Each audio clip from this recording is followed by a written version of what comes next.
अपने नवाजुद्दीन भैया एक बार बड़े जोश में कमाल की एक बात बोल गए थे, मौत को छू के टक से वापस आ सकता है अपुन। सुनने में तो काफी मजा आया था, लेकिन उसको देखने का या फिर कहूँ महसूस करने का मौका नहीं मिला। पर दिल छोटा मत करो मेरे दोस्त, आज मैं तुमको एक ऐसे इंसान की कहानी सुनाऊंगी जो मौत के दरवाजे पे दस्तक देकर वापस लौट आया या फिर कहूँ लौट आई। नाना कंफ्यूज मत होना, मैं भूत प्रेत, आत्मा, शैतान या फिर लाइफ आफ्टर डेथ की बात नहीं कर रही हूँ। ये एक अलग तरीके की कहानी है, जैसे मानो खुद यमराज किसी बंदे को अपने पीछे बिठाकर नर्क की सवारी पे निकले थे। बीच में मिसेज यमराज का फोन आ गया, जिनसे तू मैं करने के बाद यमराज का मूड हो गया ऑफ और पीछे बैठे बंदे को उन्होंने बीच रास्ते में ही उतार दिया। कुछ समझे नहीं? चलो डिटेल में बताती हूँ। The corpse of Anna Fritz एक यूनिक, कभी ना देखी कभी ना सुनी कहानी, जिसपे दिल और दिमाग दोनों यकीन करने से मना कर देते हैं, क्योंकि अगर ये कहानी सच हो गई तो जिंदगी मौत का पूरा किस्सा जिसके बारे में हम बचपन से सुनते चले आ रहे हैं वो सिर्फ एक मजाक बन के रह जाएगा, जिसपे हंसी कम और रोना ज्यादा आएगा। कहानी स्पेन के एक बड़े से मशहूर हॉस्पिटल से शुरू होती है, जहाँ पे देश की one of the most popular actress Anna की डेड बॉडी को लाया गया है, क्योंकि बंदी की सुबह अचानक मौत हो गई थी। मौत क्यों हुई, कैसे हुई, ये उस वक्त किसके साथ थी या अकेली थी, ये सारे सवालों के जवाब मीडिया के कैमरे से दूर रखे गए हैं, क्योंकि आप तो जानते ही हो हीरो हीरोइन से जुड़ी कोई भी खबर पूरे देश को हिला सकती है, और जब बात मौत की होती है तो कंट्रोवर्सी होना 100% गारंटीड है।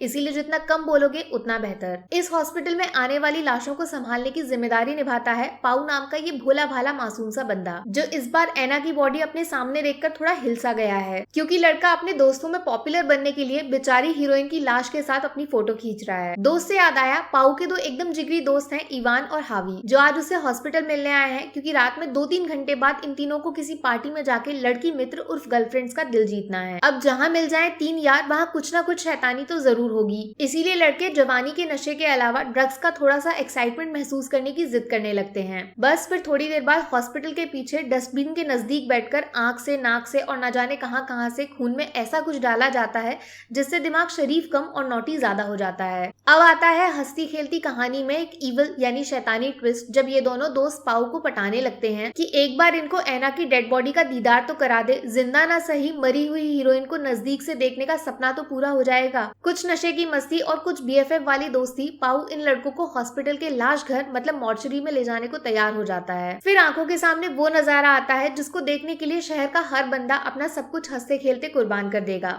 एना फ्रिट्ज, वो हीरोइन जिसके सपने देखकर आधे लोग बचपन से जवानी की तरफ बढ़ गए, वो बेचारी मौत के रास्ते ही सही अपने पाऊ के हाथों में आ गिरी है, और अब बारी इवान और हावी की है। अब लड़की है तो बला की खूबसूरत, चेहरा ऐसा जैसे मानो ऊपर वाले ने हॉलीडे होमवर्क में कतई फुर्सत से बनाया होगा। अब देखो गुरु, जोश में होश खोने के बारे में तुमने सुना बहुत होगा, लेकिन इवान, हावी और पाऊ अब उस कहावत को रियल लाइफ में जी रहे हैं। आंखों के सामने देश की सबसे खूबसूरत हीरोइन, वो भी बिना कपड़ों के, और तो और उसके साथ भले ही कुछ भी हो जाए वो पलट के लड़ नहीं सकती, बशर्ते उसका भूत वहाँ पे आके उसको बचा ले। अब यहाँ पाऊ अपने दोस्तों को एक बड़ी अजीब सी बात बताता है, जिसको सुनने के बाद मैं और तुम काफी हैरान हो जाएंगे। दरअसल फिल्म हो या रियल लाइफ, मौत के बाद लोगों की डेड बॉडीज हॉस्पिटल में काफी घंटों तक अकेली पड़ी रहती हैं। करेक्ट, ना कोई घर वाला और ना ही लाइव सीसीटीवी फुटेज। ऐसे में आखिरी कुछ घंटों में इस बॉडी के साथ क्या क्या हुआ और क्या क्या हो सकता है, ये सवाल कभी दिमाग में आया? नहीं ना? अब जवाब सुन के बहुत डर लगेगा। दरअसल पाऊ इन लड़कों को अपने फोन में एक 16-17 साल की जवान लड़की की डेड बॉडी की कुछ फोटोज दिखाता है, लेकिन सबसे शॉकिंग, बिजली का झटका देने वाली बात ये कि पाऊ ने अपने शब्दों में कबूल किया कि उसने इस बॉडी को हॉस्पिटल से रिलीज करने से पहले उस मरी हुई लड़की को सेक्सुअली अब्यूज किया था। अब इन दोस्तों में से जो एकदम हीरो टाइप बंदा दिख रहा है इवान, वो ये बात सुनकर ड्रग्स तो छोड़ो एक अलग ही टाइप के नशे में डूब जाता है। भाई साहब की जिद है कि ये एना की डेड बॉडी के साथ वही करना चाहते हैं जो पाऊ ने उस लड़की की लाश के साथ किया था। इन शॉर्ट, देश की सबसे मशहूर एक्ट्रेस को अब्यूज करना, जिसके बारे में इस दरवाजे के बाहर खबर जा ही नहीं सकती, क्योंकि एना की लाश तो कुछ बोलेगी नहीं और दीवारों के कान सिर्फ कहानियों में होते हैं, असलियत में नहीं। अब इनमें से जो तीसरा बंदा है हावी, ये काफी शरीफ टाइप का है, मतलब समझ लो इसकी संगत थोड़ी गलत है, लेकिन बंदे की सोच और नियत एकदम 100% क्लीन। तो हावी जाके खुद को एक कमरे में लॉक कर लेता है, जिसके बाद शुरुआत होती है एक घिनौने, सोच से पार, मौत से भी बदतर खेल की, जब इवान एना की डेड बॉडी पे मौजूद कपड़ों को हटाकर उसकी बॉडी को अजीबोगरीब तरीके से टच करने लगता है और बाद में एकदम जानवर बन के नोच कर उसको सेक्सुअली अब्यूज करता है। अब इस नजारे को देखकर कोई भी नॉर्मल इंसान खून की उल्टियां तक कर सकता है, लेकिन पाउ को लाशों के साथ वक्त बिताने की पुरानी आदत है और बंदे की फोन में फोटो गैलरी देखकर ये आइडिया लग जाता है कि इसने आज तक ना जाने कितनी डेड बॉडीज के साथ सोच से भी पार गंदी हरकतें जरूर की होंगी। बस तो फिर जैसे ही इवान के अंदर छुपे हुए जानवर की भूख शांत हो जाती है तो अगली बारी आती है पाउ की, जो एक्साइटमेंट की आग में आओ देखता है ना ताओ और सीधा एना की डेड बॉडी पे कूद जाता है। फिर होती हैं कुछ ऐसी हरकतें जिनको डिस्क्राइब करने के लिए डिक्शनरी में उतना गंदा और घिनौना शब्द लिखा ही नहीं गया होगा, लेकिन जादू टोना बोलो, साइंस का चमत्कार या सिर्फ एक शब्द इम्पॉसिबल, ये मरी हुई एना की बॉडी जिसको पाउ अपनी हवस का शिकार बना रहा है, अचानक उसकी आंखें खुल जाती हैं। अब गुरु ये वाला सीन जरा सोच कर देखो, एक लाश जो सुबह से लेकर रात तक हॉस्पिटल में बिना किसी हलचल के चुपचाप लेटी थी, वो अचानक मौत के दरवाजे को छूकर वापस जिंदगी में लौट आई है और आंखें खोलते ही दर्शन होते हैं एक जानवर के जो इसके शरीर को बड़े मजे से नोच रहा है। हाथ पैर पे रोंगटे खड़े हो जाते हैं। इसके आगे क्या होगा? ये एना मैडम की लाश में जो जान वापस लौट आई है वो सिर्फ आंखों का धोखा है या फिर कभी ना देखा कभी ना सुना ऐसा डरावना किस्सा जो हकीकत में बदल गया है? मेरा तुम्हारा तो छोड़ो, इन 3 लड़कों का हाल कैसा होगा जो कुछ टाइम पहले एक लाश को सेक्सुअली अब्यूज कर रहे थे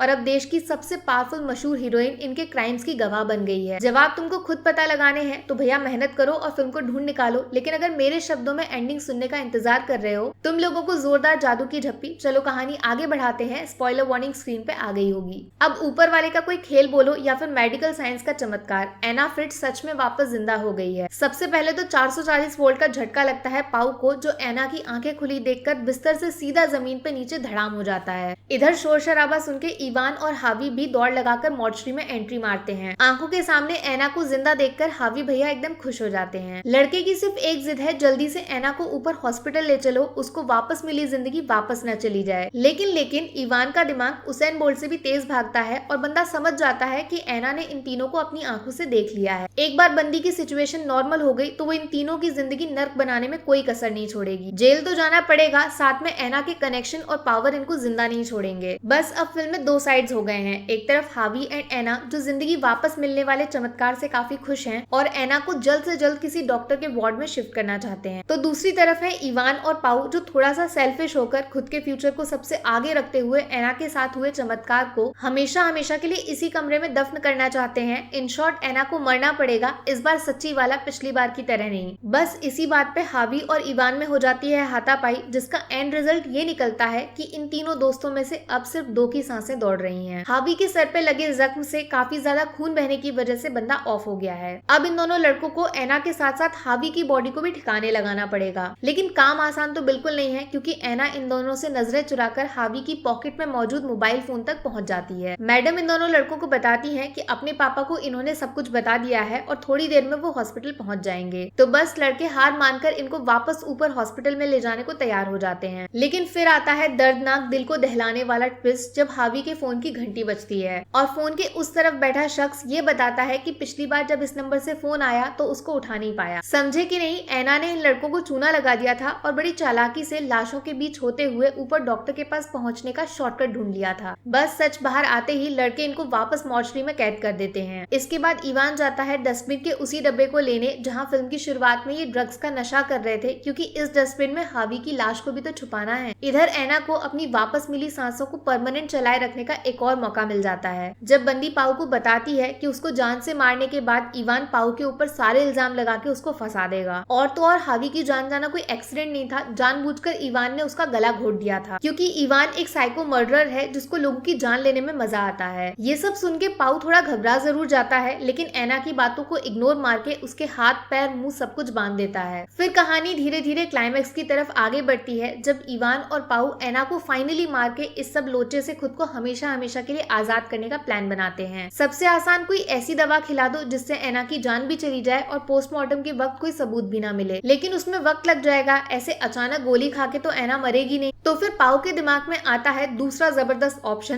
तकिया उठाओ, मुंह पे दबाओ और कहानी 1-2 मिनट में फिनिश, दी एंड। लेकिन लाश अपने सर के नीचे तकिया लगा के थोड़ी सोती है, तो फिर इन सब की बेडशीट को इकट्ठा करके मोटा सा तकिया टाइप बनाकर फाइनली ये दोनों एना के मुंह को शरीर की पूरी ताकत से कवर करके दबा देते हैं और मैडम की जिंदगी पे फुल स्टॉप लग जाता है। बस काम तमाम करने की खुशी का छोटा सा जश्न मनाकर इवान और पाउ मॉर्चरी को टाटा गुड बाय बोलकर हॉस्पिटल से बाहर निकलने लगते हैं कि तभी इवान का कार्ड जिस पे रखकर ये कुछ देर पहले नशा कर रहे थे वो लाशों के पास ही छूट जाता है, जिसको वापस लाना बहुत जरूरी है, वरना सवाल उठेंगे कि ये लड़का मॉर्चरी में डेड बॉडीज के साथ आखिर क्या कर रहा था। बस भैया इस मोमेंट पे आता है वो सीन जब पैरों के नीचे से जमीन सरक जाती है। जब इवान अपनी आंखों के सामने एना को खड़ा देखता है, वो भी मैडम पूरे कपड़े वगैरह पहनकर फुल तैयार हो गई हैं। दरअसल खेल ये हुआ कि कुछ देर पहले पाउ सच में एना की बातों में आ गया, जिसमें उसने झूठ बोला था कि इवान ने हावी को गला दबाकर मार डाला और आगे एना को भी मार के वो दोनों मर्डर्स का इल्जाम पाउ पर डाल देगा। तो बस लड़का एना की सीखी सिखाई पट्टी पढ़कर खुद अपने दोस्त के खिलाफ जाकर जानबूझ के तकिए वाले ऑप्शन को बाहर लाया और एना ठहरी चालाक हीरोइन उसने मरने की नकली जैसी असली एक्टिंग कर दी। ये सच सुनकर इवान का दिमाग घूम जाता है और बंदा एना को पीटने के लिए दौड़ता है कि ठीक उसी वक्त एना अपने बगल में पड़ी कैंची को उठाकर आर पार कर देती है। इधर पाउ जो खुद को सेफ समझ के पूरा मोमेंट एंजॉय कर रहा था, एना उसको भरोसे में लेकर उसके नजदीक जाती है और पीछे से घुसती है वही कैंची। एक बार, दो बार, तीन बार, चार बार, कहानी फिनिश, दी एंड। लो हो गया बदला और इंसाफ का खेल खत्म। विनर और कौन बनेगा? अपनी एना, जो ऊपर वाले को भी चकमा देकर वापस लौट आई। उसका ये तीन मामूली लड़के क्या ही बिगाड़ पाएंगे। शायद किसी ने सच ही बोला है, जिसका कोई नहीं उसका ऊपर वाला है, हमेशा याद रखना। वैसे इधर कोई और भी है क्या जो नवाज भाई और एना द चैंपियन की तरह मौत को छू के टक से वापस लौट आया? अगर हाँ